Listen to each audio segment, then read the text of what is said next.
Let's take question number 32.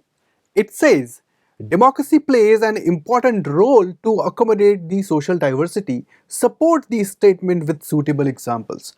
So it is asking that how democracy plays an important role to accommodate social diversity with the help of example. So let's answer this question. First is, democracy developed procedure to conduct competition between various social groups, and we have seen that Belgium was able to do this. Second is, democracy reduces the possibility of social tension becoming explosive. So we have seen in the case of Belgium that it recognized the existence of all and not of one. And next is, in democracy, majority need to work with the minority. Democracy provides a special right to the minority community. We have seen in the case of Belgium, we have seen in the case of India that they have provided rights to the minority groups as well, so that there is less conflict and less tension among the majority and minority community. Next is, in democracy, it should be ensured that majority community do not dominate the minority community. This is the most important point here, that there shall not be any domination of majority group on the minority group in a democratic nation. Next, democracy ensures that every citizen has a chance of being majority at some point of the time. So everybody has been given a fair chance in a democracy so that there is less conflict. So in this way, democracy is able to accommodate the social diversity. And this question was for 5 marks, और अगर आपने इस question का answer इसी line पे लिखा है, then surely आपको इस सवाल के 5 नंबर मिलेंगे. So I hope that you have understood this question. Let's move towards the next question. Let's take question number 33. Now this question has two choices in it. So let's take the first portion of the question 33. It says, how did ideas of national unity in early 19th century Europe allied to the ideology of liberalism? So it is asking you about the idea of liberalism that emerged in 19th century Europe. So the answer of this question is, for the new middle class, liberalism stands for individual freedom and equality before law. Liberalism stood for end of autocracy and special privileges. So in the first point we have seen that it stands for the individual freedom and equality before law for every person living in the society. And the next one we have seen that it stood for the end of autocratic rule and privileges in the particular society. Now let's go to the third point, that is, it emphasized the concept of government by consent. It means it focuses on the choices of the people, especially in the formation of the government. Now fourth point is, it supports the idea of demand of middle class about the freedom of market and end of state imposed restriction on the movements of goods and capital. So there has to be freedom in the movements of goods and the capital in the market. That is nothing but the freedom of market.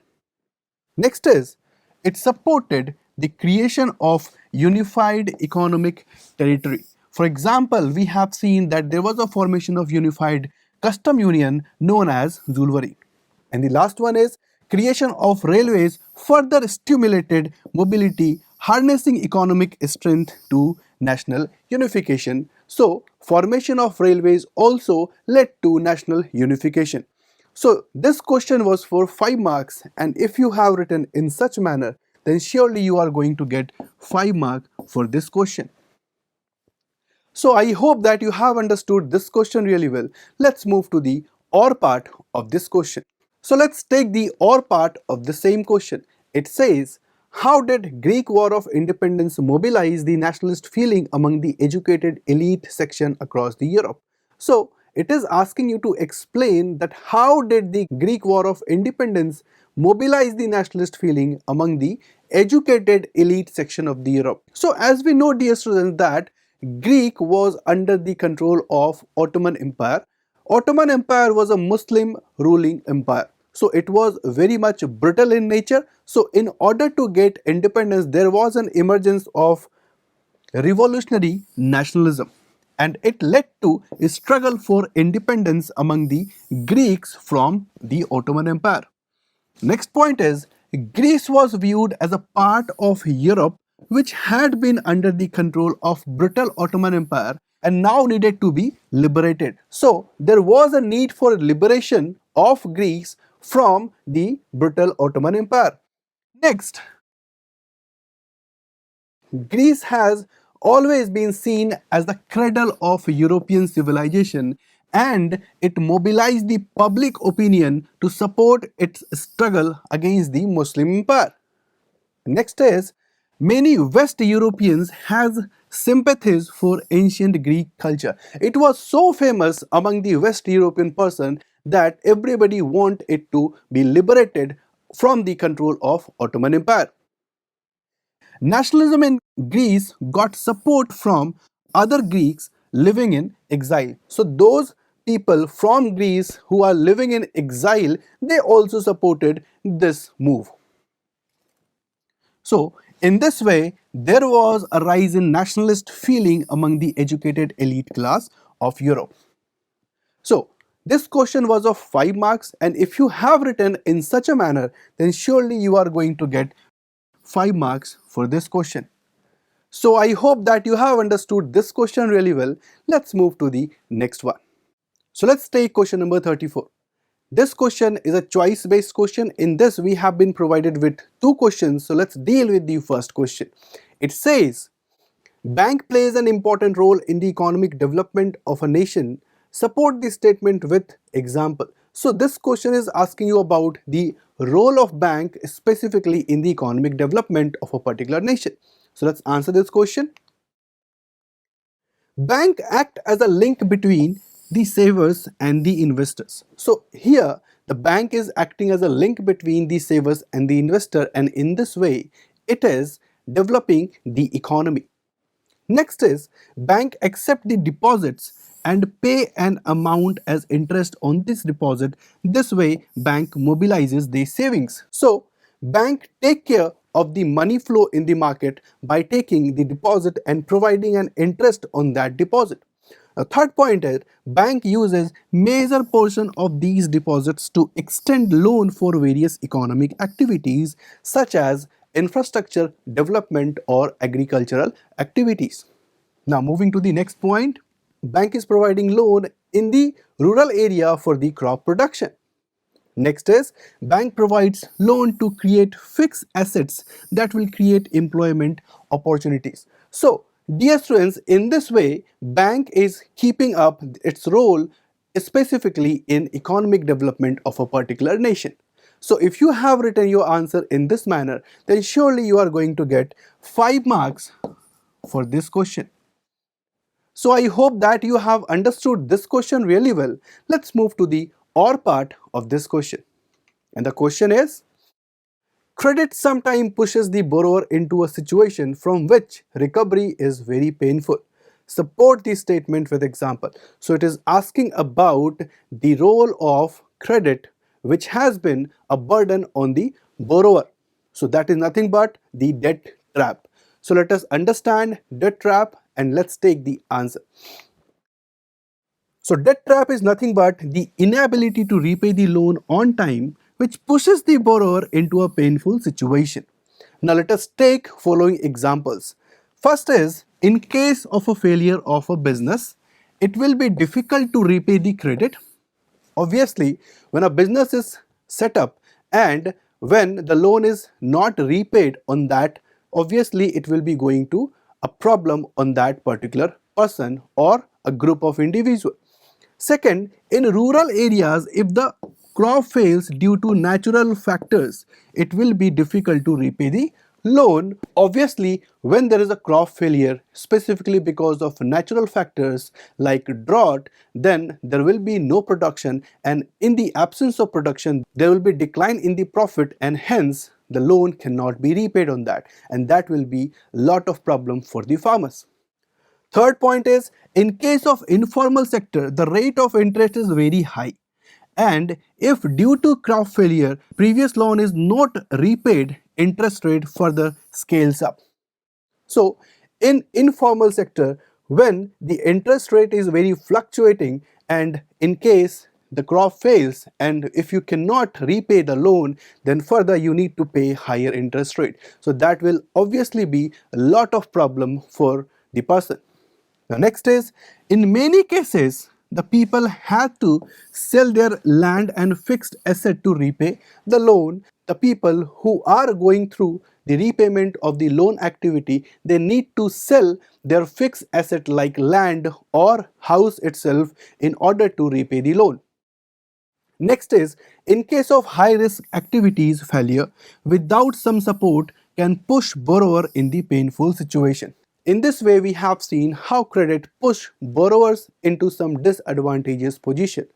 So this question was of 5 marks. If you have written in such a manner, then obviously you are going to get 5 marks for this question. So I hope that you have understood this question. So this completes section C. Let's deal with section D now.